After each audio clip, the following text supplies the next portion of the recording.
Assalamualaikum warahmatullahi wabarakatuh. Perkenalkan, nama saya Izzatin Anissa dengan NPM 2114060126.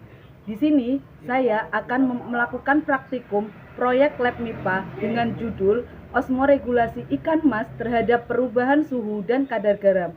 Video ini saya buat guna memenuhi tugas mata kuliah Lab MIPA dengan dosen pengampu Dr. Andes Budi Utami, MPD, kelas 2D. Baik, berikut ini alat dan bahan yang dibutuhkan. 1. ATK 2. Stopwatch 3. Air es dalam baskom 4. Ikan dalam toples 5. Air 6. Garam. Selanjutnya termometer, terus timbangan, air panas, dan ikan dalam baskom B. Dalam video ini terdapat dua praktikum, yaitu praktikum A, pengaruh kadar garam terhadap ketahanan tubuh ikan. Praktikum kedua B, pengaruh pengaruh suhu terhadap ketahanan tubuh ikan.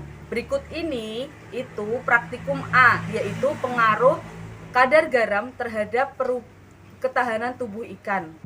Langkah pertama, kita timbang dulu kadar garam. Di sini untuk percobaan pertama kadar garam itu berjumlah 20 gram, yaitu dengan persentase 1% kadar garam.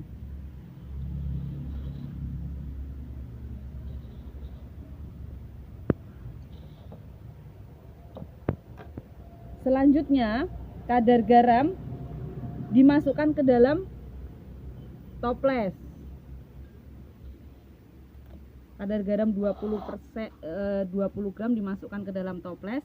Selanjutnya, masukkan air sebanyak 150.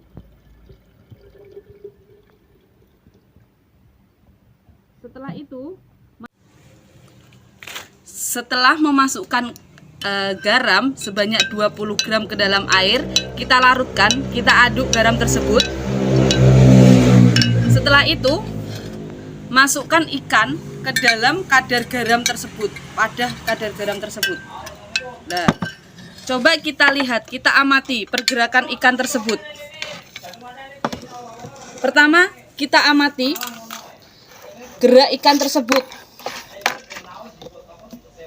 Pola renang ikan tersebut pada kadar garam 20%, dia akan mengambang. Kita amati pergerakan pola renang ikan. Ketika ikan dimasukkan ke dalam kadar garam 1% atau 20 gram, ikan itu pola renangnya akan berenang dengan gerakan biasa. Dan warna sisi ikan akan berwarna orange.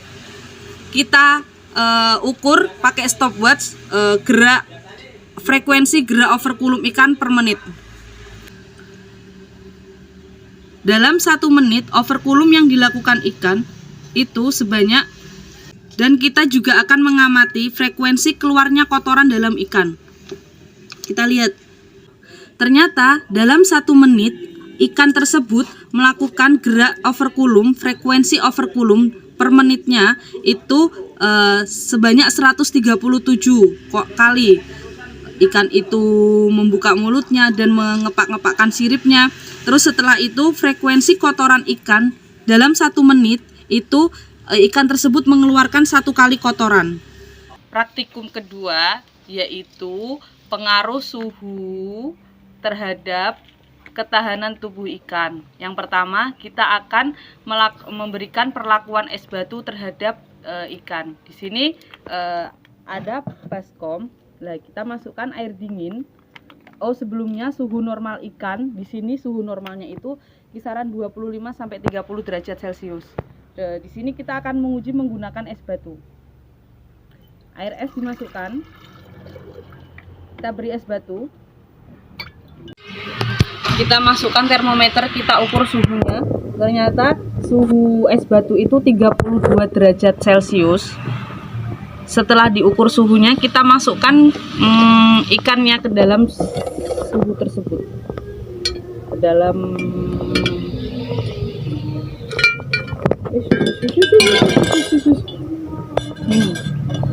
ternyata ikannya lompat, guys. Mohon maaf ya.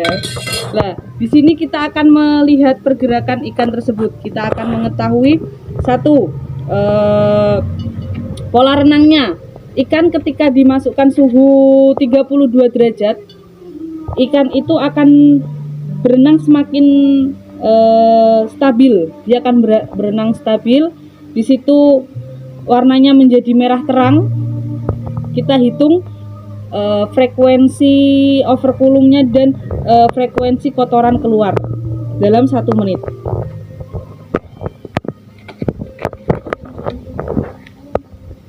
Ya, kita hitung 1 menit frekuensi overkulumnya. Kita akan melihat. Nah, dalam 1 menit tersebut frekuensi overkulum ikan terjadi sebanyak 132 kali. Dia mengeluarkan kotoran sebanyak 2 kali dalam waktu 3 menit, dimulai dari menit awal tadi. Selanjutnya itu pengaruh perubahan suhu terhadap ketahanan ikan, yaitu menggunakan air panas. Jadi di dalam toples ini itu sudah berisi air panas. Kita ukur dulu suhunya. Ternyata suhunya itu 22 derajat Celcius. Setelah itu kita masukkan ikan tersebut ke dalam ke dalam air panas tersebut. Kita uji. Nah, kita uji. Nah, kita lihat pola renang ikan tersebut. Ternyata dalam suhu 22 derajat itu geraknya semakin melambat. Gerak ikan akan semakin melambat, warnanya akan menjadi orange keabu-abuan. Nah, setelah itu kita akan mengukur gerak overkulumnya dalam 1 menit. Gerak overkulumnya dalam 1 menit kita hitung, kita tunggu. Setelah dalam 1 menit ikan tersebut akan frekuensi overkulumnya 135, dan dalam 1 menit itu frekuensi keluar kotorannya itu tidak ada.